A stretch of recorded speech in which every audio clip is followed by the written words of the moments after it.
Asyhadu an. Halo, shalom semuanya. Oke, jadi langsung aja ya. Ini masukan dari salah satu brother aku yang katanya coba deh angkat tentang Narnia Idol yang baru-baru ini katanya mualaf kembali setelah kemarin itu masuk ke Kristen.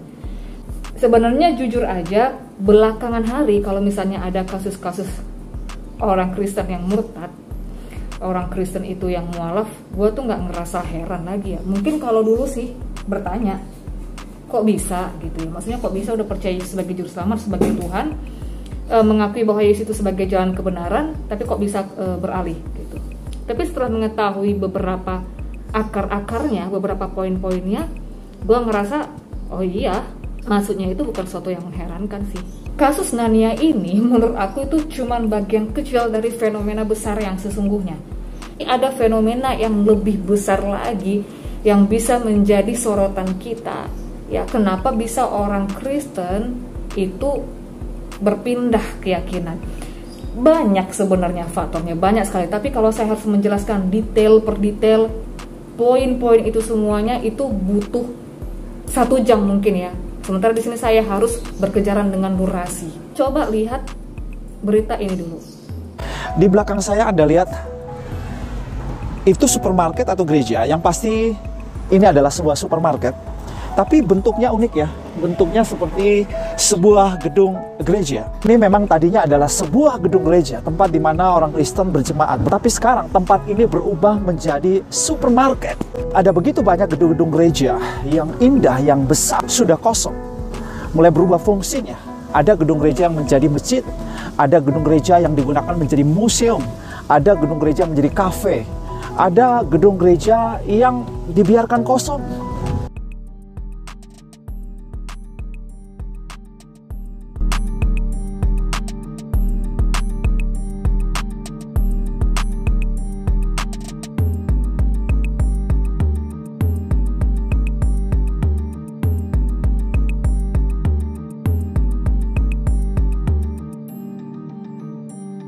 Oke, jadi di sini saya mengamati satu fenomena dengan beberapa sudut pandang. Bisa jadi sudut pandang saya itu berbeda dengan sudut pandang Anda semua, gitu ya. Itu sah aja. Waktu ada kabar Narnia itu murtad, saya kemarin tuh agak kepo ya. Di dalam pikiran saya, ini maaf ya, kalau misalnya saya memang harus objektif, harus sampaikan. Ini penting untuk menjadi evaluasi gereja.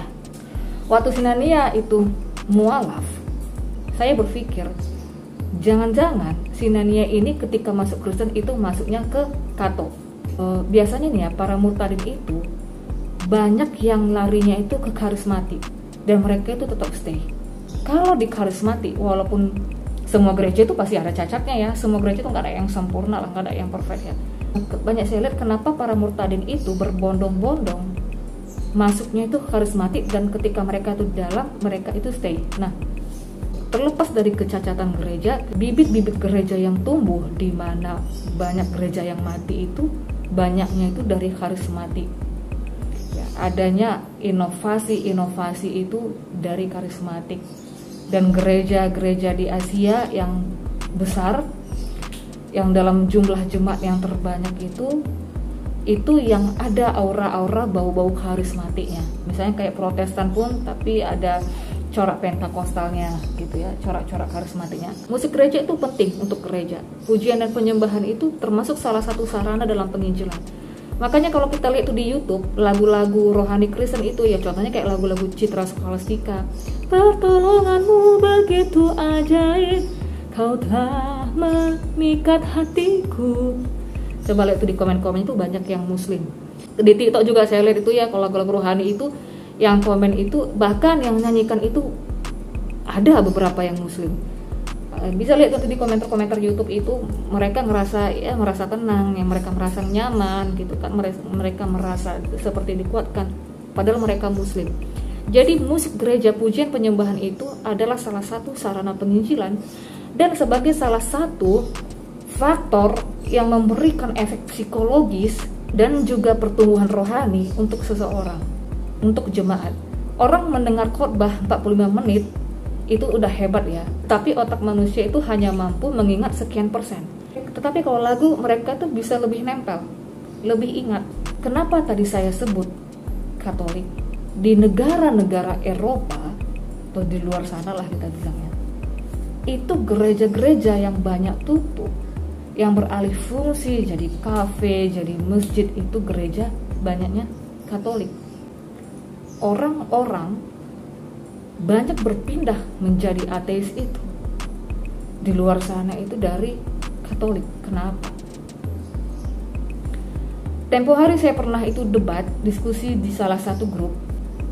Saya langsung tahu, kamu Katolik ya? Ternyata emang benar. Dia bertanyanya itu begini, Kak, apakah kakak sudah melakukan kehendak Allah? Lalu saya ketawa aja lah ya kan, ngapain sih kita bilang-bilang kita udah buat ini, kita melakukan ini, kita pernah ngasih makan yatim piatu, kita pernah juga salah satu tim yang untuk ngasih nasi kotak, nasi bungkus ke anak jalanan, ke ojek-ojek gitu ya. Ngapain kita bilangnya begitu? Hanya saja dari paham dia, maksudnya dari pertanyaannya itu, ketika dia berbicara tentang kehendak Allah, dia berbicara tentang masalah-masalah kemanusiaan, masalah-masalah ya humanis, sosial, menolong orang dan lain. Bukan saya bilang itu nggak penting. Itu adalah implikasi, itu adalah buah dari orang yang sudah percaya. Kalau orang yang nggak percaya aja bisa melakukan hal-hal kebaikan seperti itu, apalagi orang yang percaya, kan gitu. Itu hanya buat. Tapi kekristenan tidak berbicara tentang kalau mau selamat lo harus buat baik, kalau lo mau selamat lo harus mengumpulkan pahala sekian gitu. Kristen tidak bicara seperti itu. Saya kan sekolahnya itu dari SD kelas 1 itu sampai SMA itu Katolik gitu. Jadi kalau untuk soal pemahaman kristologi yang benar, di sini nggak terlalu dikonsernkan ya. Tetapi untuk hal-hal yang bersifat humanis, menolong, sosial, buat baik, lebih ditekankan seperti itu. Bukan saya bilang itu salah, enggak, itu sangat baik. Tapi kehendak Allah dalam Alkitab itu adalah mengenal Dia yang benar. Semua orang bisa tahu Yesus, semua orang bisa kenal Yesus. Para pejalan-pejalan spiritual pun mengidolakan Yesus dan melihat bahwa ajaran Yesus ini bagus, baik, dan levelnya itu high ya, di atas rata-rata, di atas umum. Contohnya itu begini, kalau kita tidak membalas perbuatan jahat orang lain itu udah bagus banget. Tapi ternyata ada level yang lebih tinggi lagi yang ditawarkan sama kita oleh ajaran Yesus ini, yaitu mengampuni orang yang bersalah. Nah ini kan cukup tinggi gitu ya. Jadi ajaran Yesus ini pun diakui standarnya itu di atas dunia. Nah, Mahatma Gandhi pun idola kepada Yesus. Bahkan saya pernah debat sama ateis, dia menuntut orang Kristen itu harus mengikuti teladan Yesus. Artinya sang ateis ini pun mengakui bahwa ajaran, moral, dan teladan Yesus ini ya perlu diakui. Tapi saya kutip salah satu pernyataan dari C.S. Lewis ya. Kalau nggak salah kira-kira tuh begini, intinya begini. Gimana mungkin kita bisa mempercayai Yesus sebagai A tapi kita menolaknya sebagai B? Jadi kita itu harus mempercayai Yesus itu secara utuh. Untuk mengetahui dan mempercayai Yesus secara utuh itu membutuhkan kristologi yang benar. Itu membutuhkan pekajian yang benar. Nah, jadi karena gereja seolah-olah hanya mengajak orang untuk berbuat baik dong, lo humanis dong, bersosial dong, dan bebas segala macam. Akhirnya banyak orang itu berpikir begini, kalau kehidupan kita ini ditutup hanya untuk menjadi orang yang baik, kita menyumbang misalnya, kita membantu orang, gue nggak jadi orang Kristen pun gue bisa ngelakuin itu kok.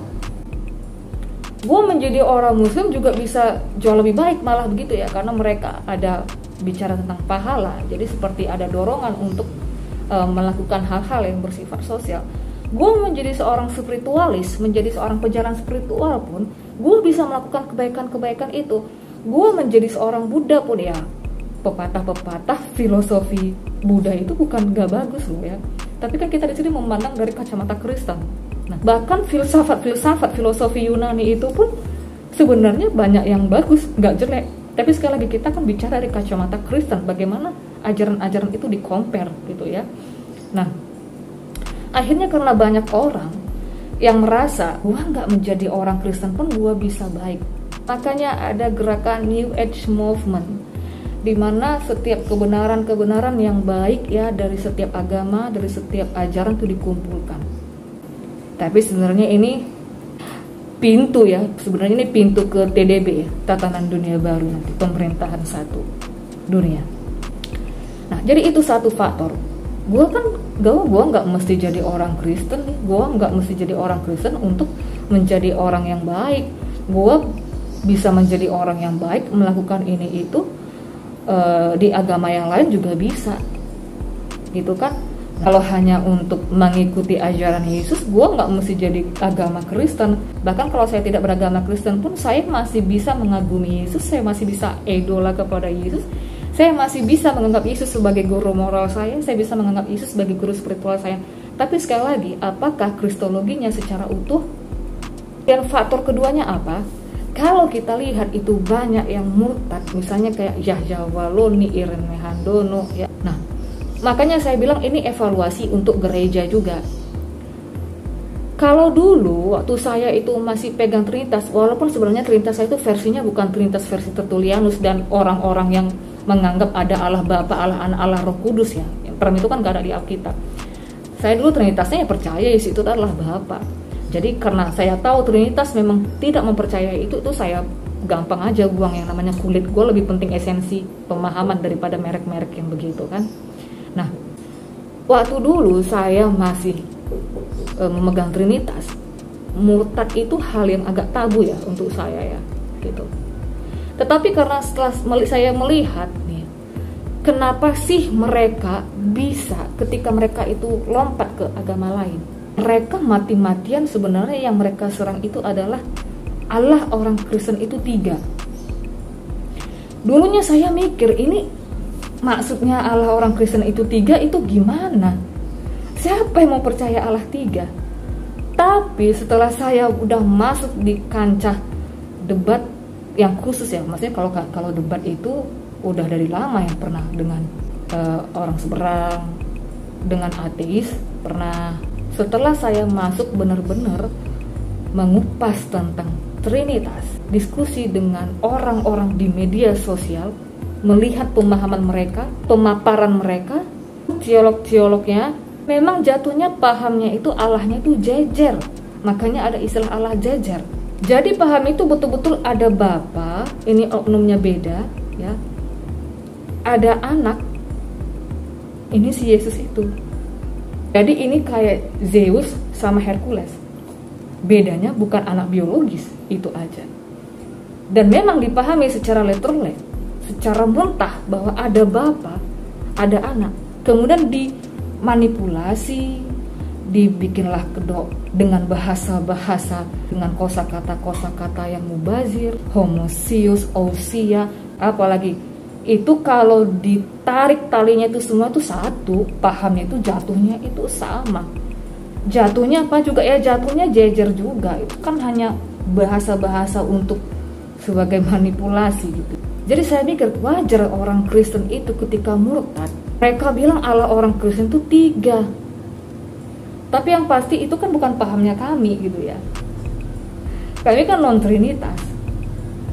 Jadi setelah saya memang betul-betul mengupas Trinitas ini dan mengambil bagian di dalamnya, banyak melihat cara pandang netizen, saya jadi ngerasa wajar kenapa banyak yang murtad, kenapa mereka menyerang dan bilang selalu Allah orang Kristen itu 3.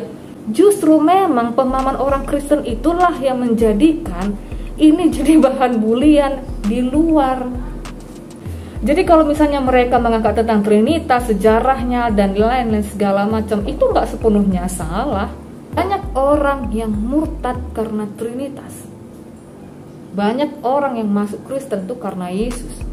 Anda mau penginjilan, Anda mau jelaskan tres persona una substansia, Bapa bukan anak-anak, bukan anak Bapa, tapi mereka itu satu hakir, bla bla homosius, ousia, bla bla bla segala macam. Orang ngerasa repot, rempong. Hampir nggak ada misionaris manapun yang memenangkan orang jiwa. Hampir nggak ada itu yang karena menjelaskan Trinitas, nggak ada. Semua karena Yesus. Dan mereka melihat ajaran Yesus di dalam Alkitab. Mereka lihat Yesus ini siapa. Semua karena Yesus. Jadi jangan bilang Trinitas ini berkontribusi dan segala macam. Kalau saya bilang Trinitas ini di dalam dunia penginjilan itu hanyalah merek sebagai pelengkap penderita. Walaupun katanya doktrin itu utama, tetapi pada faktanya di lapangan semua teolog, semua misionaris, semua orang Kristen ketika berdebat dengan orang luar itu selalu membawa Yesus. Itu selalu concernkan Yesus. Orang Kristen kalau debat dengan Muslim, yang di-compare adalah Yesus dengan nabinya. Bukan Trinitas dengan Allahnya, enggak. Selalu fokusnya tuh Yesus, Yesus, Yesus. Jadi Trinitas itu walaupun katanya itu doktrin yang krusial dalam gereja, walaupun dibilang itu penting, pada fakta lapangannya sebenarnya tanpa Anda sadari nih, itu cuma sebagai pelengkap penderita doang. Jadi orang-orang Kristen yang tidak mengerti kristologi yang benar, mereka lebih merasa, lebih masuk akal ini loh, ini monoteis. Seperti Islam misalnya, ini satu Allah. Yahudi pun percayanya satu Allah. Nah masalahnya ketika ini dikaji lebih lanjut, perbedaannya ada. Nah misalnya seperti Islam, ya mereka tidak mempercayai Allah itu menjadi daging. Ya sebenarnya sama saja dengan pemahaman Trinitas original. Mereka tidak percaya Allah satu-satunya itu, Bapa itu yang datang di dalam daging. Nah apa bedanya? Sementara kalimat ahaya eser ahaya itu adalah I will be who I will be. Aku akan menjadi seperti apa aku akan menjadi. Artinya ya suka-suka Tuhan dong, suka-suka Allah dong. Aku mau menjadi apa? Ketika orang Kristen ini merasa bingung dengan konsep Trinitas, dengan tres persona una substantia, tiga pribadi satu hakikat, dan jatuhnya pemahamannya memang betul begitu. Ada Bapa beda, ada anak yang beda sendirian, ada Roh Kudus yang entah siapa bagi mereka Roh Kudus itu. Ya mereka wajar merasa kayaknya lebih masuk akal yang satu Allah ini, monoteis ini gitu. Di bagian situnya mungkin ada benarnya, tetapi dalam kajian selanjutnya Yesus hanya dipandang sebagai nabi, bukan Tuhan. Di situ kan salah juga. Jadi tetap aja dari salah ya keluarnya ke salah. Itu aja yang mau saya sampaikan. Jadi poinnya dua. Yang pertama, orang merasa ya kalau gua yang mau dituntut dari kehidupan gua ini harus hidup baik, hidupnya bagus-bagus, gua bisa nolong orang, gua bisa melakukan hal-hal yang berhubungan dengan sosial, hal-hal yang dikonsumkan dalam masalah humanis. Gue berpikir ya gue gak mesti jadi orang Kristen untuk menjadi seperti itu. Gue bisa menjadi apa saja, gue bahkan bisa menjadi agnostik. Dan kemudian yang kedua ya itu tadi, orang merasa bingung dengan doktrin gereja Trinitas. Orang merasa gak masuk akal dengan doktrin ini, akhirnya milih keluar. Dah oke, itu aja, Tuhan memberkati.